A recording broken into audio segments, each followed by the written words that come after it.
Hi, everyone. Thank you for joining our Start with Equity release webinar. We are currently still settling in and waiting for one more panelist to join us.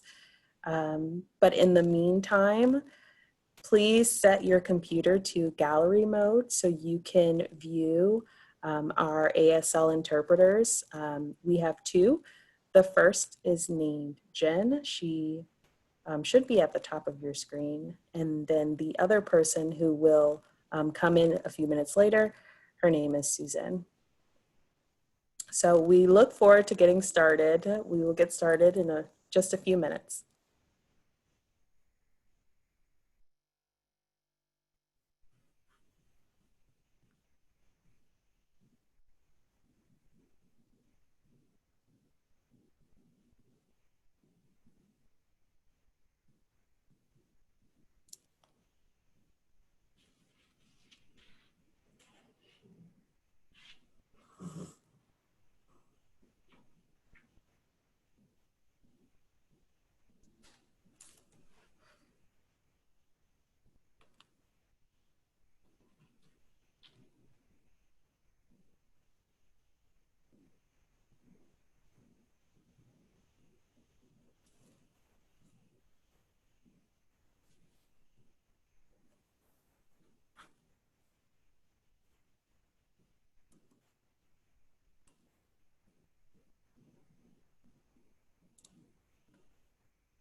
Hi everyone, welcome. We're going to go ahead and get started now. I think we have everyone on. Apologies for the delay. We are so thrilled to be with you today and be able to present to you this new report, Start with Equity from the Early Years to the Early Grades, where we take a deep dive into the data, into the research base, and into the policy landscape on three key equity issues in our early learning and early elementary systems today. We present an actionable policy agenda at the end of this. So before we jump in, I'm gonna hand it over to Linda Smith from the Bipartisan Policy Center to give a few opening remarks, and then we'll jump in. Linda?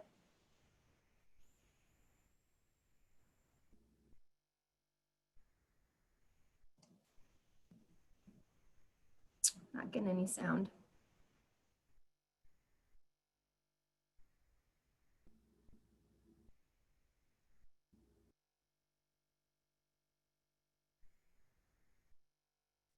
Chantel, can you hear me? Yeah. There you go. There you are. Okay. Sorry, I think I'm having technical difficulties here. Can you hear me, Chantel? Yeah, there's a lot of feedback. It might be if you're on with your phone at the same time, it might be echoing. I turned my phone off, so I hope we're good to go. Okay. Okay, well, thank you, Chantel, and sorry for the mix-up on the technology. As you know, it's not my strong suit. I can honestly say that. I want to welcome everyone here to this webinar and thank Chantel for all the work on this. I wanted to start this out by sort of giving a little bit of an overview of how we got to this point. And I want to just say that for the most part, for many of you on this phone call know that Chantel and I work together at the Administration for Children and Families and spent a lot of time looking at early childhood systems in this country. During our time there, we spent a fair amount of time looking at things like the expulsion data that had come out several years ago, then looking at how we were handling and treating children in terms of inclusion in early childhood settings, and were they integrated and included in settings, or were they in separate programs? And then we also spent a fair amount of time looking at dual language learners and how are we bringing them into our programs. And what we found in our work was exactly the opposite, I think, of what we wanted to find. And that is that we had a lot of issues in our programs with children being expelled from programs early, that we had children who were segregated into special education programs, special needs programs by themselves and not integrated into early childhood programs, and pull-out programs for dual language learners. So what was the common thread that we had there? We looked at this and thought we have an early childhood system that should be inclusive and instead was based on exclusion, expulsion, and segregation of children at the time when it's the easiest actually to include children in our work and to have them in our programs. So I think this report is kind of an outgrowth of that, of the work that we did during that time and trying to look at where are we. So as you can tell from the report, we brought together jointly 70 experts from across the country over the last about year and a half and examined these issues, looking at the research and so forth. And I think what we have in this report is something that is irrefutable and a strong case for re-examining our early childhood systems, especially now that so many of these issues have been exposed during the COVID-19 experience. So I wanted to just start out by saying that we need to do better in this country. We can create a better, more inclusive early care and learning system. And the time is right now to start with equity for all our children. So I want to just say, by way of introduction of Chantel, it is really an honor for me to introduce her and to have her present this report to you. She deserves really the credit for this report in its entirety. She's done an outstanding job. She's the primary author of the report, and her passion for this subject shows in every section of the report. You will see and hear through her presentation how much this means to her. And so my hat's off to her and the 70 people who joined us in working on this report. Finally, I just want to acknowledge Heising Simons and Barbara Chow for their support of this work as well, because I think this is important and more important than we ever expected, given the timeliness of what's going on in our country. So with that, I hand it back over to Chantel and she will give you the top line findings and research from the report. And thanks, Chantel, and congratulations on a great job here. Thank you, Linda. So before we jump into the content of the report, I wanted to do just a bit of contextualizing that I think is necessary. The violent murder of George Floyd and so many other Black Americans in this country has forced another racial reckoning in the United States. Call for racial justice and equity are coming from places that they've never really come before. Protesters led by Black Americans have forced open an opportunity for change unlike we've seen in a generation or more. I was on a much more interesting webinar than this is going to be a few weeks ago with the panelists were Barack Obama, John Lewis, and Bryan Stevenson. The first question out of the gate from the moderator was, what is the one word that encapsulates how you feel right now? This was a couple weeks after George Floyd's murder. Barack Obama responded, motivated. John Lewis said, faith. And Bryan Stevenson said, determined. The energy that we've seen around racial injustice and dismantling systemic racism these last 2 months have been something to see. Statues finally coming down, certain sports teams' names getting changed and removing racial slurs, Black Lives Matter painted prominently on major US streets. And that's all really necessary and really, really important. But it's insufficient. The hard work of funneling that energy into public policy is what needs to follow. The policy agenda we present here is actionable, it's concrete, it's specific, and it provides a pathway to build a greater equity, at least within the early childhood and early education systems. As we all know, any reform agenda for racial justice has to include one of the first systems that children encounter outside the home, and that's childcare, and that's pre-K, and that's the early grades. Because racism exists here too. It feeds and it's accompanied by ableism and xenophobia and lots of other isms, and it manifests in different ways and affects different groups of kids in different ways. But the common denominator is that it gets in the way. It puts up unnecessary obstacles. It keeps our kids from reaching their potential. We've heard lots of Black Americans say, we're not looking for a handout, we're looking for a fair chance. Just get out of the way and remove the obstacles. We hope that some of the recommendations that we present here do just that, remove these obstacles and let more kids thrive. So with that, I'm gonna jump in to our main presentation and give you a bit of a taste of what's in our report. So we chose to focus on 3 key issue areas for a few reasons. The first reason is that the 3 issue areas we chose to focus on disproportionately hurt and affect kids from historically marginalized communities. Black children, brown children, Native American children, children with disabilities. They also share the common theme of exclusion.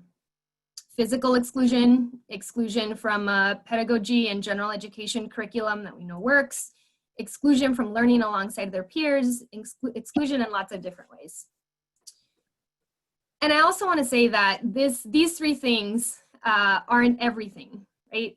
Even if we address all 3 of these, our systems won't be fair, let alone the many inequities outside of our learning systems in everything from health to wealth to housing. But addressing these 3 enabled us to engage deeply with the research and provide an actionable policy agenda, and will help us make progress toward getting to the ultimate goal that we all want to get to. So those 3 issue areas are addressing harsh discipline and its disproportionate application, expanding inclusive learning opportunities for kids with disabilities, and expanding equitable access to high quality learning opportunities for our dual language learners and our English learners. So here's a bit of an overview of what we found. We looked at themes across the 3 areas, and then we engaged deeply with each individual area.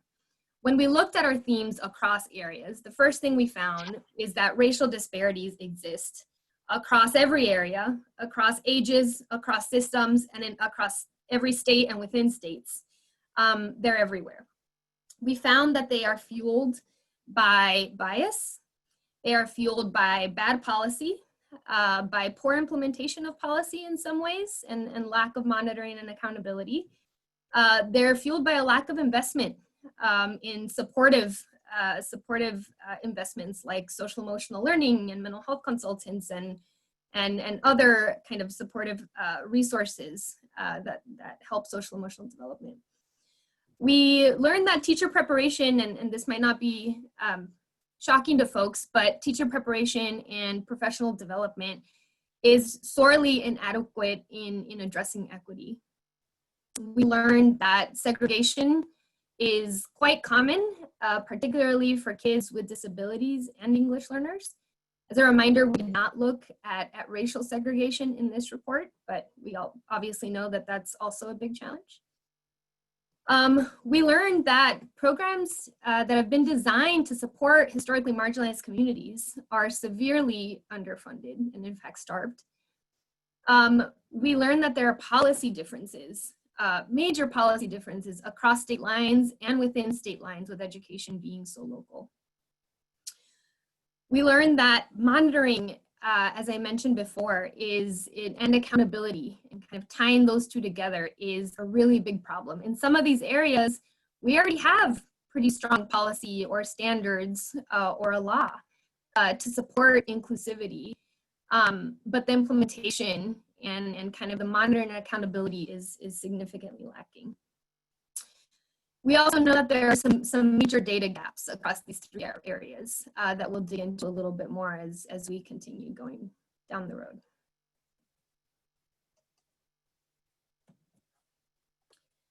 So we provided a number of recommendations, and this is just a summary of them, that are kind of cross-cutting that affect all of these issue areas.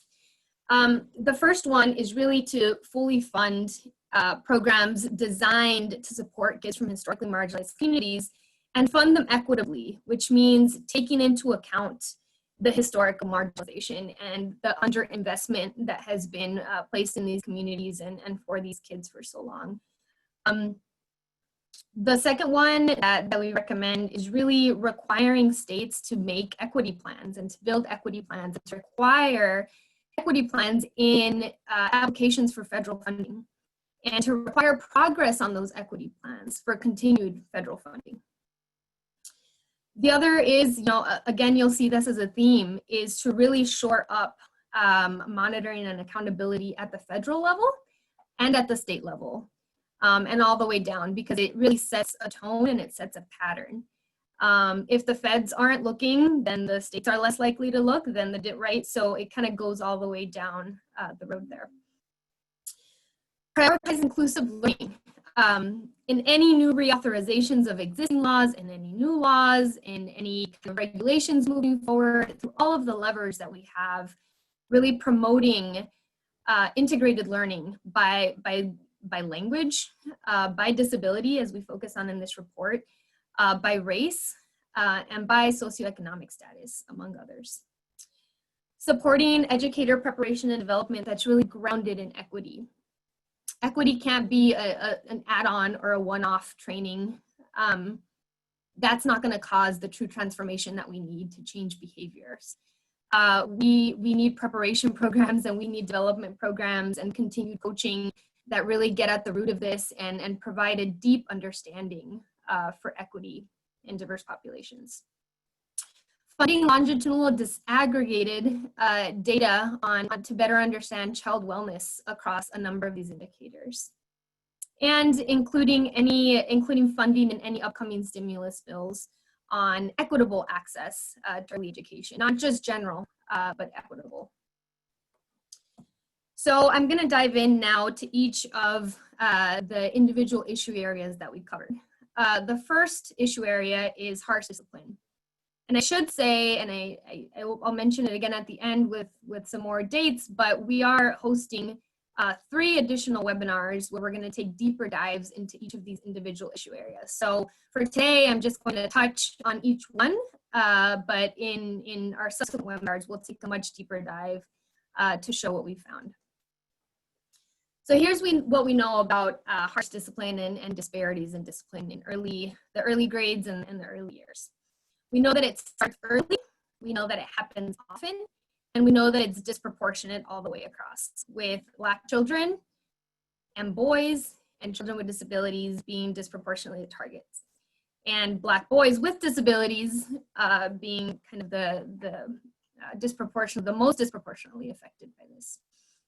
We know that there is not one shred of evidence that this harsh type of discipline works to improve child development, to improve, classroom climate, to improve anything. There's no evidence that there's any positive that comes out of harsh discipline. And I should say that we define harsh discipline as suspension and expulsion, corporal punishment, and seclusion. And we'll talk about seclusion in just a minute, but those are kind of the key areas, and also restraint used inappropriately. We know that harsh discipline rates vary drastically across states and even within state lines. We know, again, similar to the cross-cutting finding that I mentioned earlier, that a lot of what's driving the disparities is implicit bias in decision-making, is misguided policies, is poor working conditions for the early care and education workforce. So we know that folks who work longer hours without adequate breaks, folks who don't have a lifeline like coaches and other supports to come and help, really understand how to meet every child's needs, we know that they are more likely to suspend and expel. So really these poor working conditions.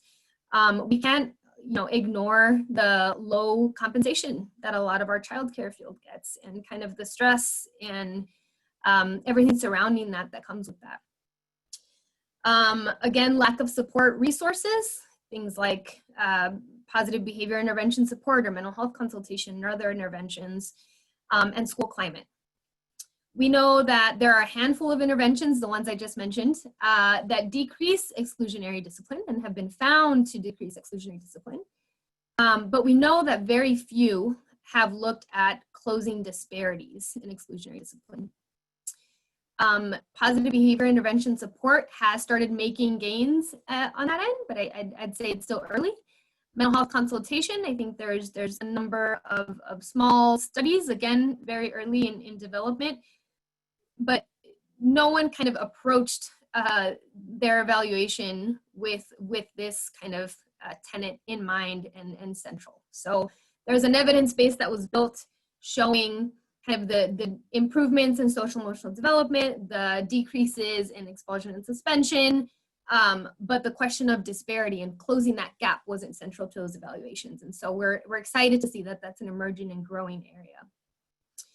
We know that harsh discipline is largely unregulated at the federal level, with the exception of some really modest protections for kids with disabilities in certain instances. It is largely state and locally driven. We also know that there's been a large influx of state and community level policies since 2014.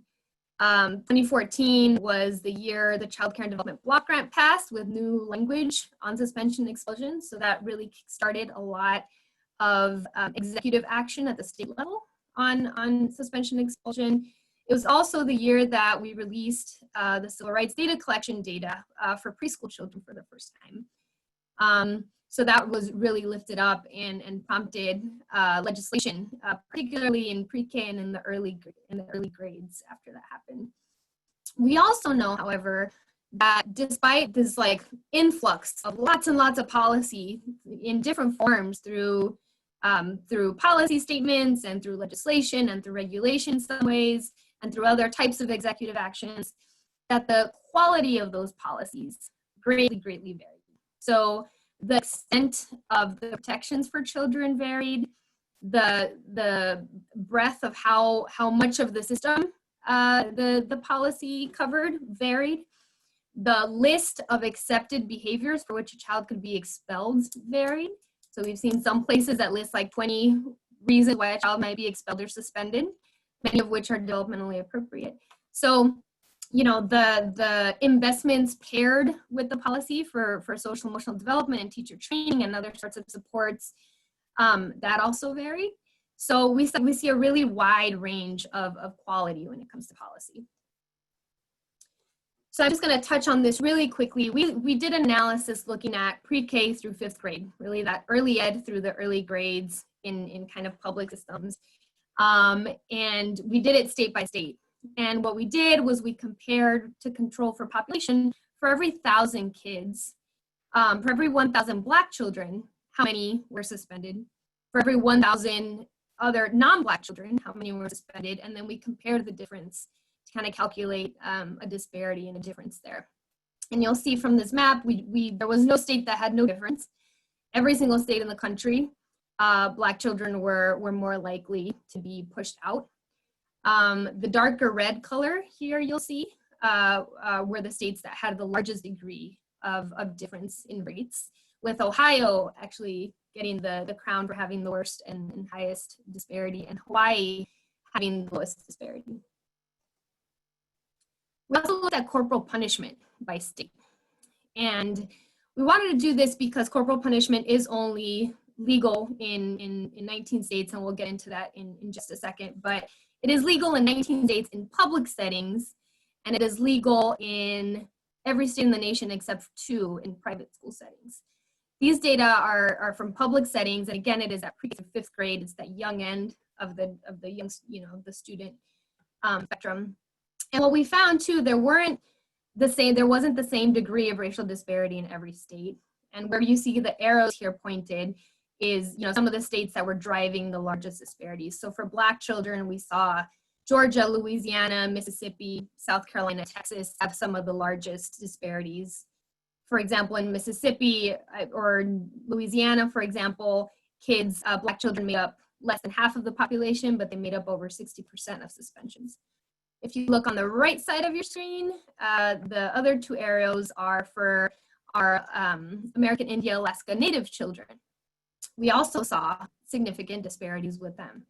But these two states that we're pointing out were particularly egregious examples, where in North Carolina, they make up just a little over 1% of the population, but over 11% of corporal punishment cases.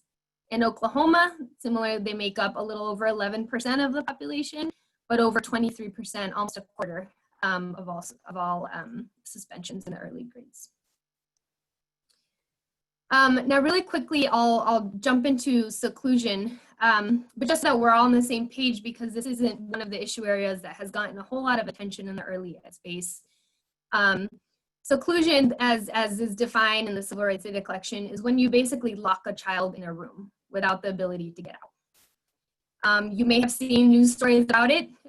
Once every few years, there are investigative stories about this quite egregious practice that kind of flowed up again. Most recently, there was a story from Illinois. But I think what I want you to take away from this graph is that there are only 2 states in the entire nation that ban seclusion outright in young kids. And so everybody else allows it to some degree, and for some groups of students and for some instances. So what are our recommendations to address this? Again, this is just a sampling of our recommendations. We encourage you to read the report and look at the full policy agenda, but I'll touch on some of the top lines here. The first piece is really we need to pass federal legislation on discipline reform that prohibits seclusion, that prohibits corporal punishment, and that prohibits exclusionary discipline in young children, any programs that are receiving any sort of federal money.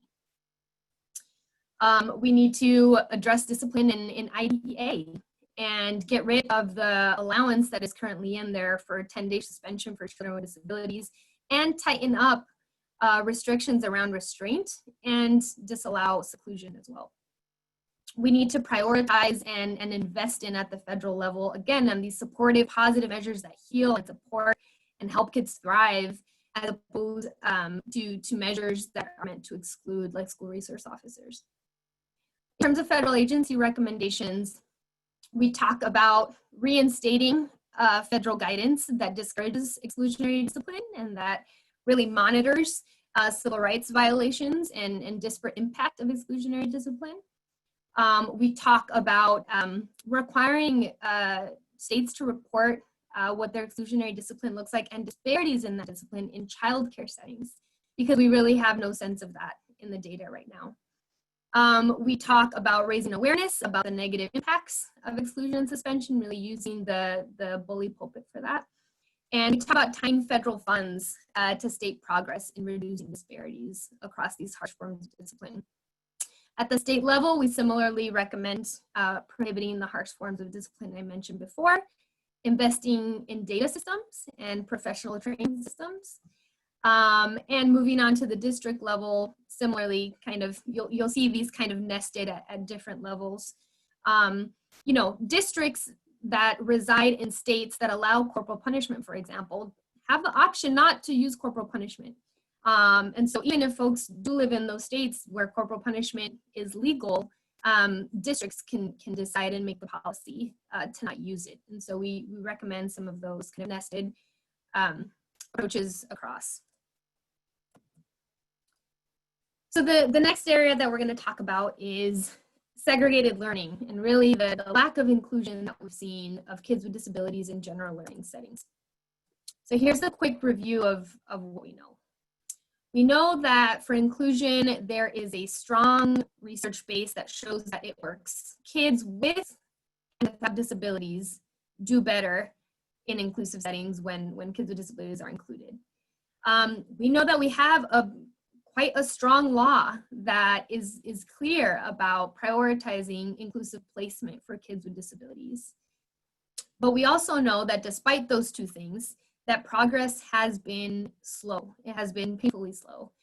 In fact, today, less than half of all preschoolers with disabilities are receiving their services in a general early childhood program. And most of these kids have language delays or disabilities. Although there is no bad candidate for inclusion regardless of the severity of the disability, but the fact that children this young are already being tracked in kind of segregated settings is disturbing. We know that most infants and toddlers are served in the natural environment, which is in the home, but that changes when they get to pre-K. We know that when we get to the school age group of kids, that Black and Latino kids are less likely to spend the majority of their school day in general education settings. We know that there are lots of barriers to inclusion, not the least of which is ableism. So attitudes and beliefs about kids with disabilities, about folks' ability and capacity to actually implement inclusion are often cited as some of the top reasons. Lack of workforce preparation, lack of oversight and accountability, again, kind of at the federal level, down to the state level, and downward to the community level, and uncoordinated systems.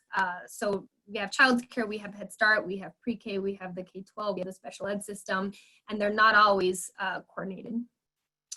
We know that public pre-K expansion over the last several years has not resulted in an expansion of inclusive slots for kids with disabilities. So although the general public pre-K has expanded over here, the segregated kind of special ed pre-K program has remained over here as opposed to becoming integrated. And because of that, we know that pre-K is an underutilized tool to expand inclusion, and there's a lot of potential there to do so, but it hasn't met that promise yet. So just to give you a brief example of the great state variability in percentage of kids who are included, here we see that kids in Colorado, Nebraska, Wyoming, Vermont, for example, about 3/4 or more of them are included in general learning settings, whereas in states like Louisiana, not even 1 in 5 are included. So there is great state variability. And it was outside the scope of this report to look within states at the district level, but I can tell you that we know that there is a great amount of variability and inclusion within state lines as well. So I mentioned earlier that pre-K is not correlated, pre-K access in a state is not correlated to the percent of kids who are included, percent of kids with disabilities who are included. And this is just kind of to illustrate, this is a table from the report that kind of puts those two, for every state in the nation, puts up the percentage of coverage of general pre-K and the percentage of kids with disabilities in inclusive settings in those same states. And what we find is in some of these states that have pretty high percentage 4-year-olds enrolled in pre-K, like Florida, like Oklahoma, like West Virginia even, that have upwards of 65, 75% of kids enrolled, they're 4-year-olds, the percentage of kids with disabilities enrolled in inclusive settings is like 40 percentage points or more lower than that. So we see a great amount of kind of inconsistency there. So the recommendations for kids with disabilities, first and foremost, Congress needs to fully fund IDEA and kind of, but what we mean by that is its commitment to IDEA that was originally in the law.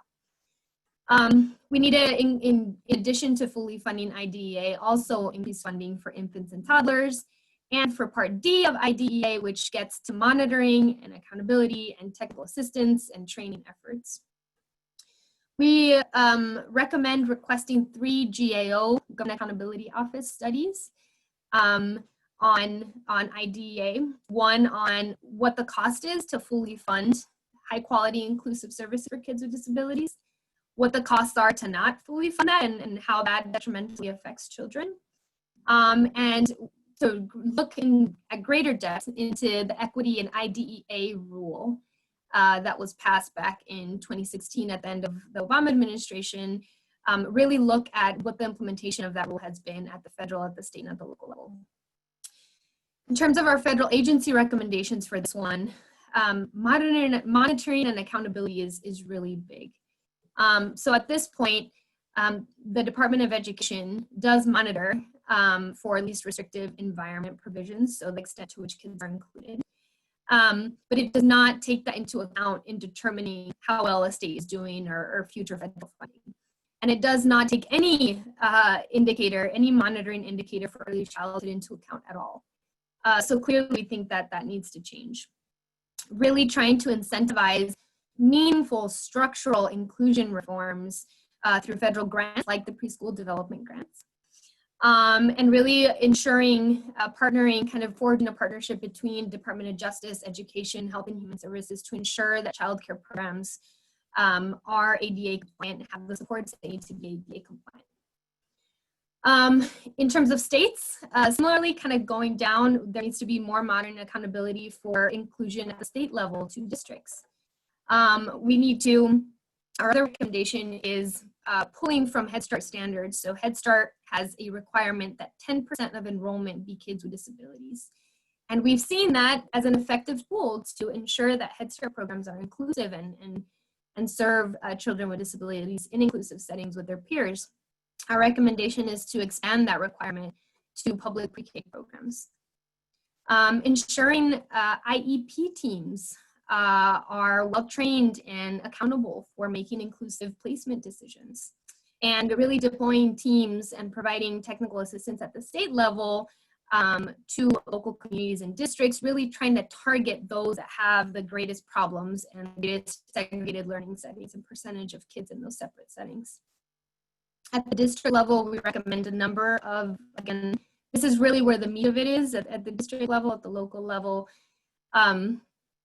looking at budgets and shifting around budgets, looking at personnel and how you have different teachers in different programs and how we can layer special educators models that, you know, that would enable inclusion and get rid of the, you know, move away from the segregation model. Training IEP teams on inclusion, formalizing partnerships with high quality community-based early childhood programs to expand the number of inclusive slots that schools have to play with when they're deciding on placement decisions. So the third piece that we looked at was for dual language learners, and really we kind of focused our review in this section and our focus on access to dual language immersion and other kind of bilingual learning models. So what we found is that, not surprisingly, this isn't a great reveal, but DLLs have great cultural, linguistic, and cognitive strengths, including a whole array of cognitive advantages that come along with bilingualism. There is a robust body of research on baby brain science that kind of looks at all of the benefits of being exposed to more than one language early on, and how that kind of translates and is associated with increases in executive functioning and other types of really important behaviors that we know are important to school readiness later on.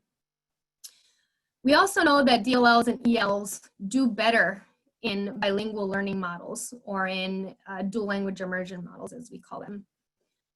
We know that there is some limited data that suggests, and a whole lot of anecdotal data that suggests that DLLs and ELs are underrepresented in bilingual and dual language immersion models.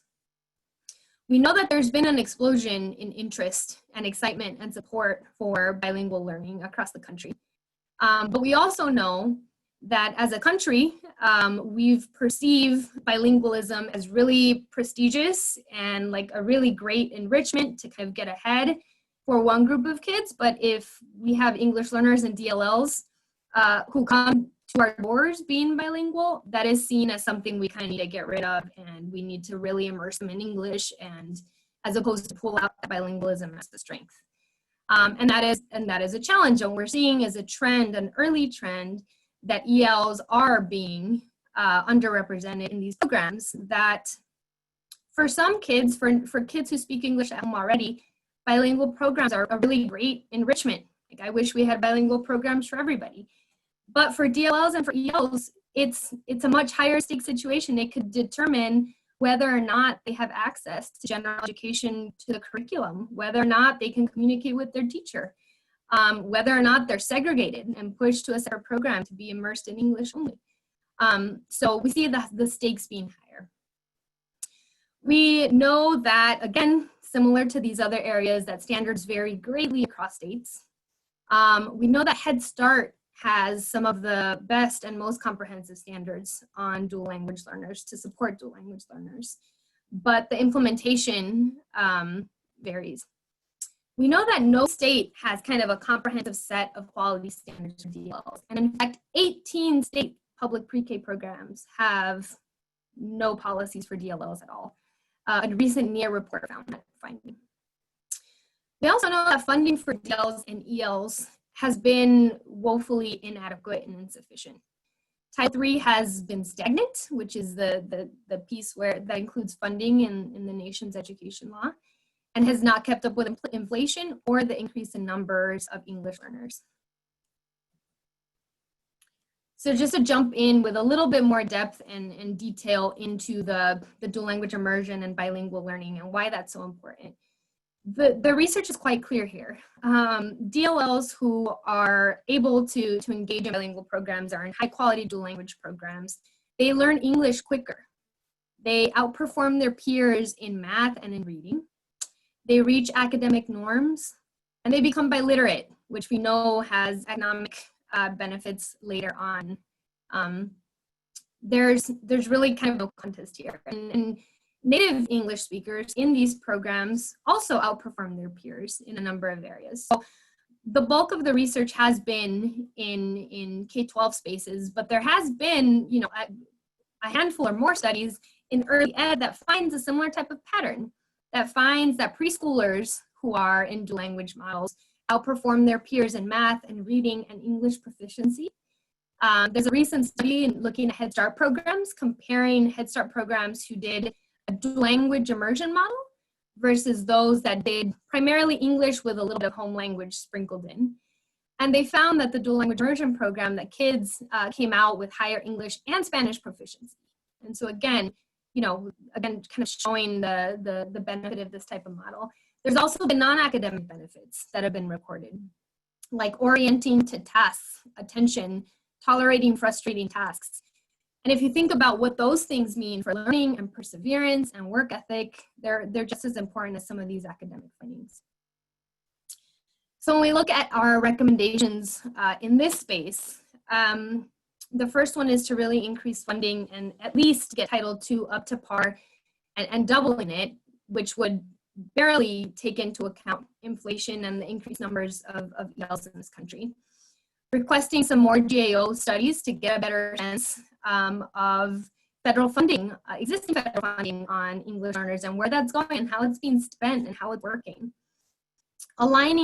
Finally, aligning policy with research in this space and prioritizing bilingual and dual language approaches that build on children's linguistic strengths and phasing out English only and pull out models altogether. And then, because one of the barriers to greater expansion of dual language immersion is the lack of the workforce, really funding an effort to expand the number of bilingual educators, qualified bilingual educators in the country. In the federal agencies, again, you'll see a lot of themes kind of nested throughout. Piloting and investing in strength-based bilingual approaches. Investing in assessment. We know assessment is a big problem, and we touch a lot more on that in the report. And requiring states to report their plans to equitably expand dual language immersion. So there are lots of cities and some states that are expanding dual language immersion. Equity is not always integrated in that conversation. ELs and DLLs need to be at the front of the line in those expansions, and they need to kind of come first because the stakes are so much higher in equity. Finally, at the state level, we talk about, again, discontinuing segregated programs for ELs. We know they're harmful. We know they're ineffective. We know they're not any better at ensuring kids learn English. They require oftentimes segregation. Kids miss out on math and science and everything else during the school day. And there are major civil rights concerns with them to underline all of that. Using federal funds and kind of accompanying that with state funds to get at more DL and EL bilingual model expansion. Adopting Head Start dual language learner standards at the state level for public pre-K. And making sure that is tied to monitoring and accountability and funding. So that always has, like, standards never suffice on their own. I think we've seen in many of these examples, kind of tying all those pieces together is really critical to implementation. And then finally, improving the existing and creating new workforce preparation programs to expand linguistic diversity and knowledge in our early educators and in our K-12 educators and in our childcare providers as well. So with that, I am going to now transition to our panel and stop sharing my screen. We have a really esteemed panel that I am so pleased to be with us today. We have Dr. Jean Garcia, who is a professor emeritus at Arizona State University. We have Dr. Rosemary Allen, who is an associate professor at Metropolitan State University in Denver. And we have Dr. Mary Louise Hemmeter, who is a professor at Vanderbilt University. So Linda and I are going to moderate this discussion, and I'm going to stop sharing. There we go. I'm going to kick off the first question. And I'm going to kick it to Rosemary, but I'd love for Jean and Mary Louise to also pipe in here. So I started our presentation with a little bit of contextualizing and kind of talking about this really unique moment we find ourselves in American history, and this moment in equity. So can you speak to and can you contextualize the findings in this policy agenda in this report with the current uprising against social injustice in this country? Is this time different? And if so, what do we have to do to get the inequities affecting our babies on the agenda? Oh, you're on mute. Thank you so much, Chantel. Thank you for the overview and summary of this amazing report. I love the way that you contextualized everything. And I just want to say that we have to keep in mind that the young people who are protesting in the street right now were our preschoolers just in 2005, 2003. That even though they are protesting today, there's a lot that we can do to make sure that today's preschoolers are not protesting tomorrow. The time is now. It is different. We're seeing a multi-racial, multi-age, multi-generational protest. And the time is right, not only because of what we're seeing in terms of civil unrest, but what we're seeing with COVID-19 that allows us to really focus on what's happening without a lot of distractions. We have to understand that our gaps are widening. The discipline gap is much greater today than the very first discipline study that took place in 1975 with the Children's Defense Fund. We have to understand the power of our early childhood programs to address these inequities, because it's in our early childhood programs where future doctors are sitting, where future lawyers are sitting, where future bankers, future police officers are sitting. And these are the very people that we are going to be counting on to address health inequities, to address inequities in policing, to address inequities in lending. But it starts very, very young. And when we fail to address inequities in our early childhood spaces, then what we're doing is contributing to the equities that we'll be seeing that will continue not only today, but in the generation to come. This is Gene. I'd like to expand a little bit on Rosemary. I mean, I think what this has done again, unfortunately, is demonstrate inequities throughout all sectors of our society. This is a persistent phenomena that certainly your report addresses around 3 issues. But you have to remember this is a inequity across all sectors. And so it reminds us that we have to address that. And this report again helps us do that. On the demographic side, I think a present context, we realize that diversity is real. And not only are inequities real, but 32% of the kids in the area that I work are dual language learners from age 0 to 8. If you add African-American youngsters, if you add our families, if you add indigenous populations, you see that the new real diversity in this country, it's almost like this diversity is invisible right in front of our eyes. And I think that's what this does for me, is that we have to recognize this is not the United States of 40 or 50 years ago. This is very new.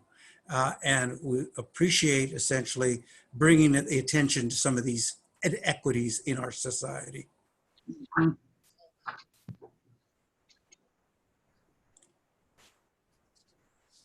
I'll just say one thing, because Jean and Rosemary certainly said much of what I'm feeling, which is that I one time heard a parent of a young child with a disability say, the children in his life today are going to be the adults in his life tomorrow. And I think that we need to hang on to that and think about where can we create change. And Rosemary, as much as I hope the preschoolers of today aren't having to advocate or protest the way that our preschoolers from 2005 are today, I hope that our preschoolers are growing up in a context in which that's going to be less of a demand because of what we're doing with them during these early years. And I think the things that Chantel has highlighted today suggest we're not doing what we need to do in the early years to keep them from having to protest in 20 years. Thank you so much, Dr. Himmeter, because that's my hope and that's my dream. But you know, my son was a preschooler in 2004, and he is now an activist fighting against these injustices. And if we don't do something, that will be our reality. And from what we're looking at across the board, when we talk about harsh discipline, when we talk about inclusion, when we talk about English language learners, we're not making the progress we should be making. So we're going to have to be a lot more intentional. One of the things I've learned in the last month or two is that it's possibility. Everything we were told would take time. We have to slow down. We have to look at the facts. We have to find funding. All of that went out the window because when we had to do it, we did it. So we can do this. Everything right now is possible. This is Linda, and I want to follow on that, and thank you to the panel or the discussants on this. I think that we've seen, you know, a lot of data and research, and Chantel's given a very excellent and comprehensive overview of the issues. On a personal level, can you each speak to what you have seen with families? I think one of the things that we sometimes miss in these conversations are where the parents, where the children, what's really going on out there with our families. Rosemary, you're on, so why don't you start? Overall, right now with the civil unrest and COVID, what I'm seeing with families is a lot of fear, actually. When we talk about inequities, right now they've been amplified. I just received a text while Chantel was speaking about from one of the parents whose school, childcare facility needs to close because they've had so many positive cases. She's tried to talk to her employer to see if she could work remotely. The employer told her, you need to find another childcare center rather than trying to adjust your hours. So families are stuck in the middle right now between trying to take care of themselves, take care of their children, and also make sure that they can earn a living. The other thing that we saw, especially as early childhood facilities were slowly opening up, was the inequities in terms of who got the slots. Here in Colorado, when we first started reopening, there were only 10 children to a room. So the inequities in terms of who gets those slots, because subsidy doesn't pay as much as parent pay, it was a great fear that children on subsidy, children who had special needs, children who were deemed those with challenging behaviors would not get those 10 coveted slots in that classroom. So while inequities persist, at times like this, they're more amplified. Jean, what about you? Yeah, what we're seeing in families and communities, I'm going to extend this to communities, is a deep concern, sometimes even a fear for their young children. They're sending them off to situations which may not understand them, their culture, may not be able to communicate with their children and with the family.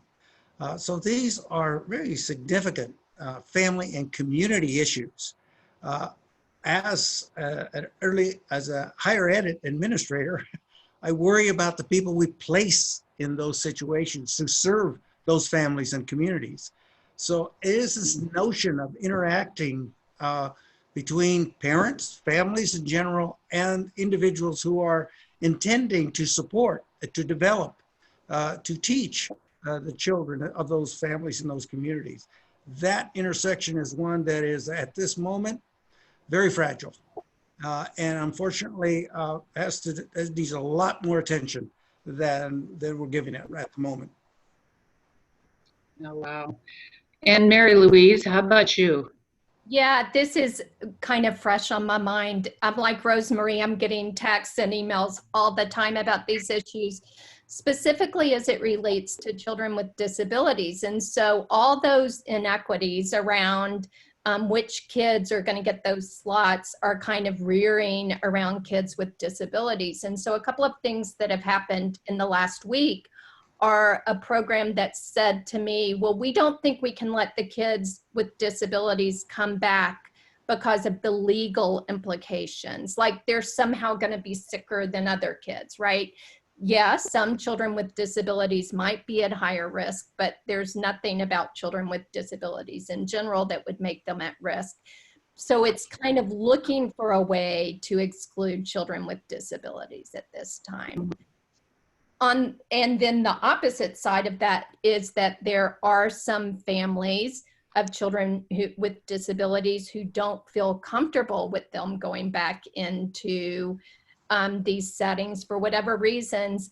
But the problem is that we don't have any good ways. Well, there are probably good ways, but we haven't figured them out to serve children with disabilities from a distance. And so what we've heard over and over from parents of kids with disabilities is they're just not getting their services that are on their IEPs because of the remote technology issues. Interesting. You know, my daughter is a special education teacher, and she's been trying to teach remotely, and there are very big challenges to that. Chantel, do you want to take the next question? Yeah, I want to just drill down a little bit. I know you all kind of focused on the community level and what you're generally seeing with COVID. I want you to tell me about a child or a family that stands out in your head and keeps you up at night for good or for bad. That kind of brings the true human costs and issues in the equity conversations that we're talking about, either personal or through your work or through what you've seen in your long careers in this space. Rosemary, do you want to start? Sure.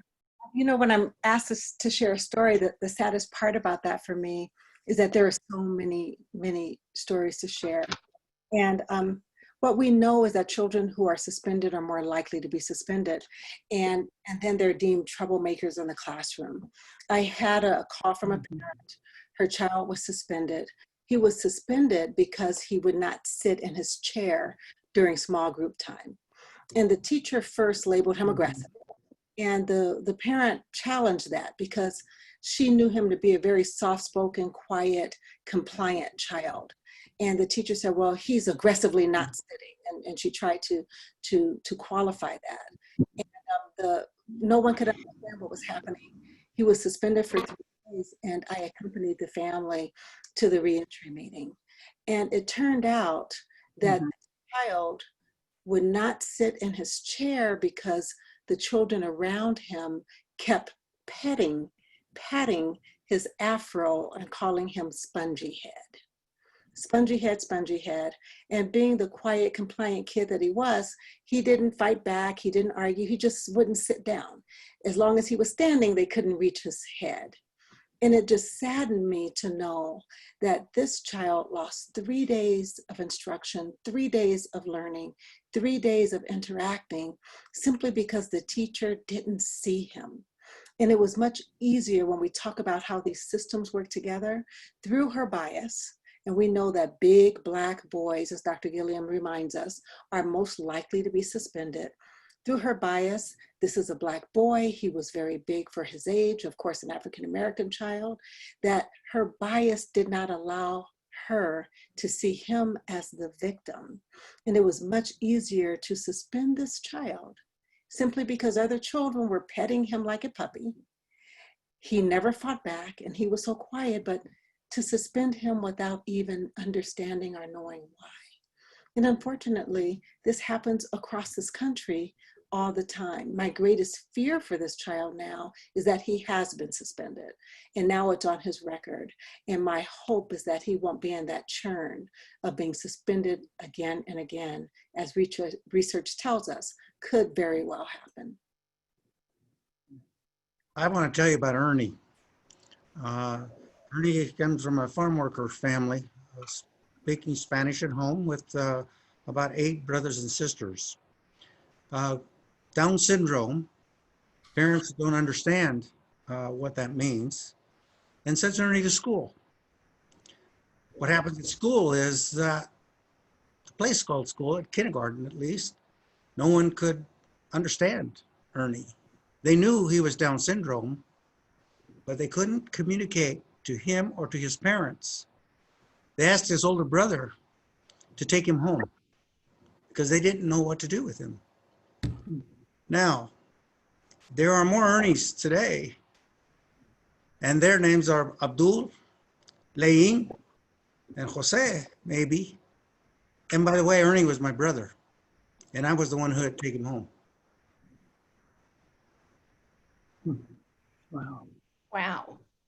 Well, so my response to this question is to say, do I want to tell a success story or a way that inequities have negatively affected a child? And I think I want to tell a story that is both. So I'm going to try to do this really quickly. So a few years ago, I was with a friend who's also a colleague who has a child with CP.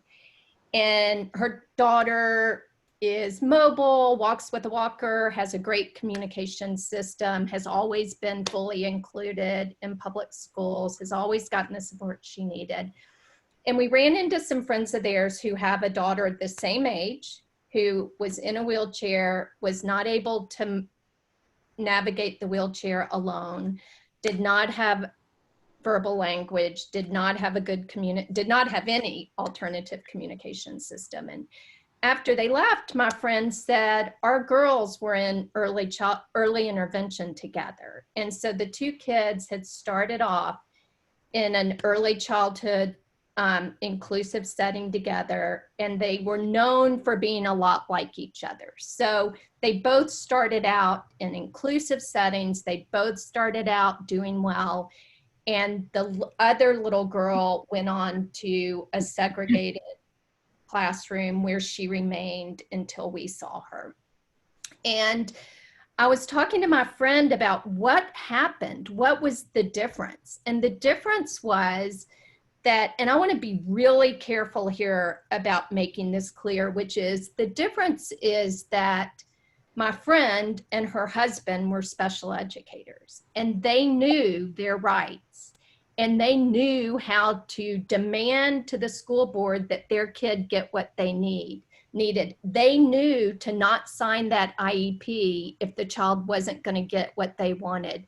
They knew all that. They had the resources, they had the time, they had the knowledge, they had the experience, and the other child's mother didn't. And what that says to me is not something about the parents, but it says to me that for children with disabilities to be in inclusive settings, parents have to be heroes rather than schools giving them what they deserve, what they are entitled to, what they should be getting under federal law. And our schools don't, I want to say this generically, and I know there are places that do it well, but I really believe for the average child with a disability to be in an inclusive setting and get the supports they need, their parents have to be heroes, when really the schools should be the heroes. The schools should be making sure that happens without parents having to do all of that work. Well, you know, we have gone through and laid out, and Chantel laid out a lot of policy recommendations. I think what we'd like to hear from each of you is, in your particular areas of expertise and substantial experience, what are the 1 to 2 top policy recommendations that you'd like to see implemented in the country? Mary Louise, you're on camera, so let's start with you. Okay, except I want about 10, but I'll say the 2 that I feel the strongest about. One is that we've got to fund Part C. And for those of y'all who don't know what Part C is services for infants and toddlers with disabilities. And I'm going to tell a very quick story about why this is important. So I went to work with a principal who was having trouble with a family because they wanted their kindergartner fully included. And I said, well, what's wrong with that? And he said, well, they're one of those preschool families. And what that meant was they were one of those families who had gone through early intervention and a really good, high quality, community-based, inclusive early childhood program and learned to fight for their child. And what that says to me is that if we fund early intervention well, we not only set children on a better trajectory, but we set families on a better trajectory if we do it well, right? So that's one. And the second one, and this is kind of a broad one, and Linda, you're gonna go, yeah, I've been trying to get people to do this forever, which is that, you know, we have a lot of money and resources going into early childhood between Head Start, early Head Start, public school pre-K, childcare, and we've got to quit treating those as 3 systems, because the vast majority of our young children spend time in childcare, and yet that's the place where we have the least support for children with disabilities. And I believe if we really want young children with disabilities to be included from the time they're babies and throughout their school year, that we've got to figure out how to do it in early childhood. And I think we can only do that if we try to build the capacity of our early care and education system as a whole. Somebody jumped in the chat and said amen after you said Part C. And I want to say amen, amen to both of them, because Mary Louise, you are so dead on both of them. Let's go over to Rosemarie. Well, like Mary Louise said, I would love to have quite a few, but just a couple that stand out for me. And Chantel talked about it in her overall summary, and that's to reinstate the federal guidance that discourages the use of exclusionary discipline. We were on such a roll. Not only did we have the federal guidance, but we also had strategies and techniques. The different departments that touch the lives of children worked together. There was some accountability. The civil rights data collection gave us the data that we needed to see what was happening that could inform and drive training and resources. So I would love to see the guidance reinstated, as well as all of the data points that talk about inequities in early childhood reinstated with the civil rights data collection. And then also to pass legislation reform that will eliminate early childhood exclusionary discipline and corporal punishment. The schools are the only institution in our country where you can hit children with weapons with impunity. It's just barbaric, and it should not happen at all across the board. And also exclusionary and harsh discipline. We know it doesn't work. So why is it allowed? We are doing harm, and we continue to implement these harmful practices that are just putting us further and further behind, and actually instilling harm and causing harm to young children. So those would be my two. So well said. Okay, Jean, how about you? Sure. In the K-12 sector, we have a set of federal policies that essentially emanated from court decisions related to civil rights for children who come to school not speaking English. So in that federal policy, we really have ignored specifically those areas that make a difference for those kids. Focus on pre-K through 3rd grade will make a tremendous difference in the federal policy. And of course, as the report points out, funding these areas in a substantial manner. The number of these kids has grown substantially over the last decade, but funding has remained almost non-existent in terms of growth. A focus on our ELs in the K-12 sector, particularly in the grades, is absolutely necessary if we're going to see equity, not only during those grades, but later on in their academic experience as well as in their lives. In the DLL sector, to the kids, younger kids, 0 to 4, we have to look essentially at what the courts did for the K-12 sector. That is to say, if you're going to do early child education, how are you attending to the needs of those children who come to that sector not speaking English? I think we have to look at policies at the state level, at the local level, which essentially ask, is access to good, high quality early care and early education a civil right? Given the promise that this report and others have indicated for dual language learners, it's a policy area we really have to look at. Well said. You know, I think it's an interesting thing, and we talk about it quite frequently, that, you know, we have one set of standards for children who are learning English from, you know, who speak English at home and learning English, or speak Spanish at home and learning English, versus the elite of the country who want their children to learn Spanish, and how they pay extra to have their kids do that. And I think I struggle with the sort of the inconsistencies in all of that. Chantel, I'm going to give this one back to you for the next question. Yeah, thanks, Linda. So we covered the 3 pivotal areas in the report separately in order to kind of engage with the policy landscape deeply and concretely, but we know all of these systems overlap, and we know that there are many kids who are affected by more than one or all 3 of these issues. Can you guys each speak to the intersectionality of systems and really identify how these 2 things influence opportunity and outcomes in our learning settings? Jean, you want to go first? Yeah, I think for our understanding is in the sector that I work in and care about so much is that there is this intersection of race and culture and language, so that there is a concern always that we have systematic and individual biases that intersect along those dimensions. We have children essentially who come to us from very diverse racial backgrounds, indigenous backgrounds, and linguistic and cultural backgrounds.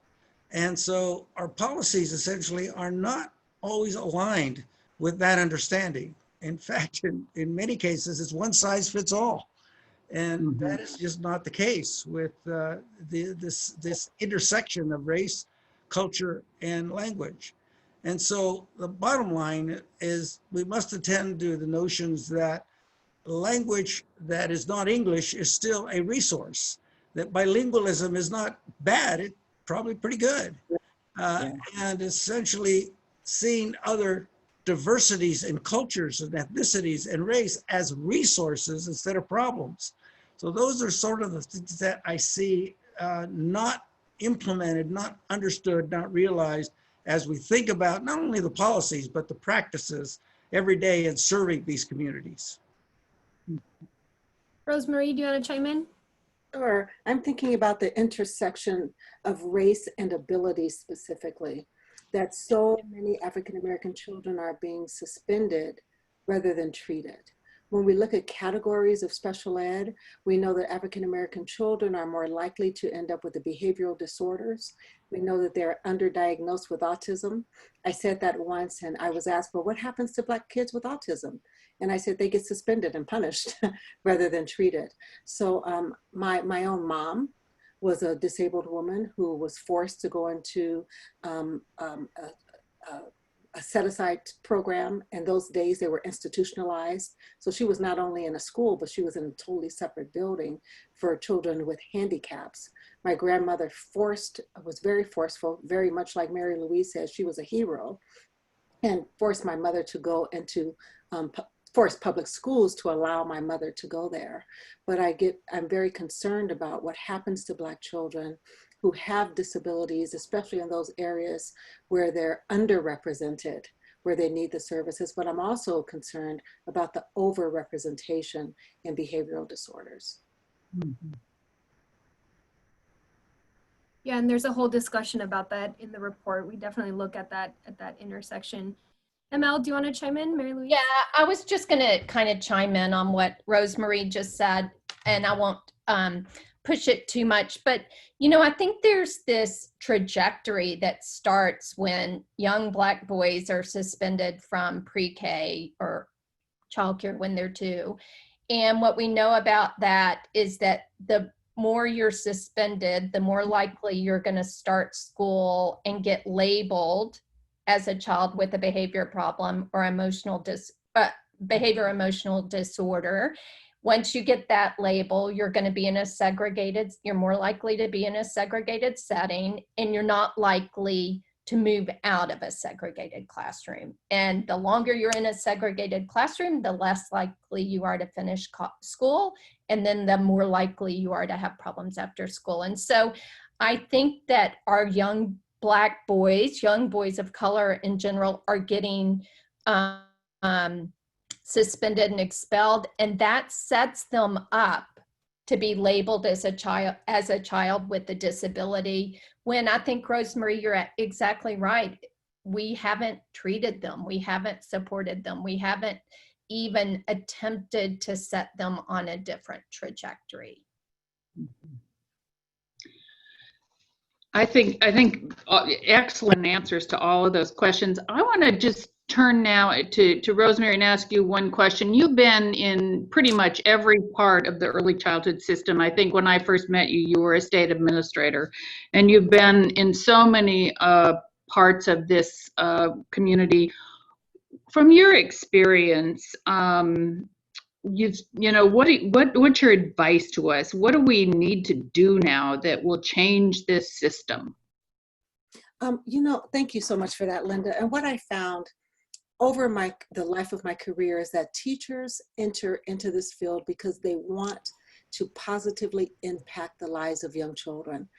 As long as I've been teaching in teacher ed programs, I've never met a teacher who said, I want to get my degree, pay all of this money, take out student loans so that I can suspend and cause harm. So I believe that teachers need the support in order to really address the unique needs of children. Right now, we are more segregated in our neighborhoods, in our lives, even in our places of employment than ever before.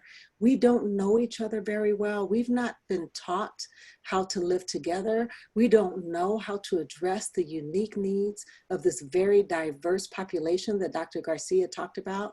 When we have 80% or more of our teaching staff who are white women who have not been exposed to children of color, there are bound to be problems. So what we need to do is provide professional development activities for our teaching workforce in order to change hearts. And when we change hearts, we can change practices. But I have worked with students who have never been outside of their affluent, upper middle class environment, working with children who are not English speakers, who are from a low socioeconomic background, whose culture is uniquely different from theirs, and they have no idea what to do. And they view them through their own limited lens and through their own cultural perspective. So I think that's one of the things we need to do. And then once we provide the professional development activities, we have to provide the support. We have to support the teachers where they are, give them many opportunities to practice these new skills and to incentivize them for moving farther. We also have to provide incentives for our workforce of color to move up. We say we value diversity, but consistently, when you look across our programs, it is Black and brown people who are on the ground level working directly with our children while the leadership is white. So we have to provide incentives to diversify the leadership from the very top. Wow, that's a lot impact in that, but there's no question that professional development in this field is necessary. And I think that goes straight back also to the early childhood workforce and the pay issues and being able to attract and retain the kind of people and staff that we need. I want to bounce this over to Mary Louise right now and just sort of, we're running out of time here, but Mary Louise, you've spent a lot of time working on inclusion and social emotional development of children. And I continue to struggle with why do we still have such a problem, and why haven't we done a better job in terms of helping teachers and everyone else understand the importance of social emotional development in children. And for so many years, we spent so much time on cognitive development and ignored social emotional. And it's very frustrating. What do you recommend that we do moving forward on this? Yeah, I think, Linda, that I was thinking about this in preparation for this report or this webinar. I was thinking about if you would have told me 20 years ago everything that would happen in these 20 years, I would have thought that we would be at a good place now. So it's a little shocking that we're here and we're not at a better place. So I think it goes back to we continue to have debates about social emotional development versus academics when that is not a legitimate debate, that it's all important, that we have to do it all, that we have to have good social emotional foundations to be able to do good academics. I think that we haven't sufficiently helped people understand the relationship between social emotional development and behavior issues. And we see behavior as something we have to get rid of rather than an opportunity to teach and support kids. But I think it ultimately goes back to what you and Rosemary were just saying, which is about support for teachers. And that's not, I'm not putting this on the backs of teachers. Teachers understand that they need more training around this. When you ask them what they want training around, they want training around social, emotional, and behavior. And that's telling me that we're not doing something well. We can't just keep doing training because we've been doing a lot of that for the last 20 years, and we're still having teachers report that. I think it's about building systems of support for children and teachers and families and administrators that really uses what we know about good implementation science. Interesting. Well, Jean, this is going to give you the last word on this, but you've been a professor, a teacher. Your wife's a teacher. You have a daughter who's a teacher. I have a daughter who's a teacher. What advice do you want to give us in closing this out in terms of how we do work with our teachers and our workforce, and what can we do to improve what Rosemary and Mary Louise just talked about in terms of social emotional, helping teachers understand this? Well, let me put this in the context of this report. What this report does is shine a light on these issues that are really critical and important to the society, these issues of inequities. And certainly in 3 areas, but they're across all sectors of this society. So one of the things this report does, and we need to continue to do, is increase the wattage of the light. We need to do it continuously. This again, what worries me is that it disappears. It becomes invisible. And we live with these inequities as if it's a normal part of life. It isn't. For many kids and families and communities, it is not. It is harsh. It is a real problem. We have to continue to shine the light as many times as we can and increase that wattage. Now, as a dean, sir, we have to produce better individuals who can go out in that workforce. As researchers, we have to increase that knowledge base, but we have to continue to shine the light. And this report essentially does that, and I appreciate that. Okay.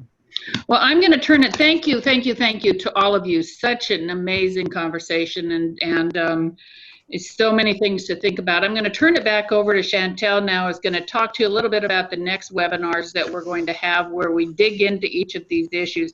But in hindsight, I just want to say that this has been a labor of love, as you know, for Chantel, but for the 70 people who helped us work on this report. We hope this is just the beginning of a conversation that changes things substantially in this country. So Chantel, I'm going to give it back over to you, and thank you, my dear. Thank you, and thank you all. I'm gonna share my screen one last time just to show the dates for our next webinars. So as I mentioned, when we opened up, we are hosting 3 subsequent webinars, 1 a week starting next week that are going to take a deeper dive into each of the 3 issue areas that we covered here. We have a really exciting lineup of change makers and advocates and researchers and policymakers who have been doing work in this space for a really long time lined up. So the dates are up here. The 2 websites, the Children's Equity Project website and the Bipartisan Policy Center's website is down there at the bottom. You can sign up for the webinars there. If you are not on our listserv, you can also get onto our listserv through the invitations that we already sent you. So we hope as many of you as possible can join us for those as we take a deeper dive and really start to explore in greater depth what we found, what folks are doing about it, and what a path forward could be to create more equitable systems for kids and families, which is our ultimate goal. So thank you again. Thank you, Rosemarie and Mary Louise and Jean and Linda and the Bipartisan Policy Center for your partnership in this. Thank you to the many authors and contributors and to the over 70 folks who came together for this. I hope that our field can use this as a concrete and actionable pathway forward in policy at all levels. So thanks again. Please join us for the other webinars. We hope you lift this up on social media. You can use the hashtag #StartWithEquity. And other than that, thanks so much and have a great rest of your evening.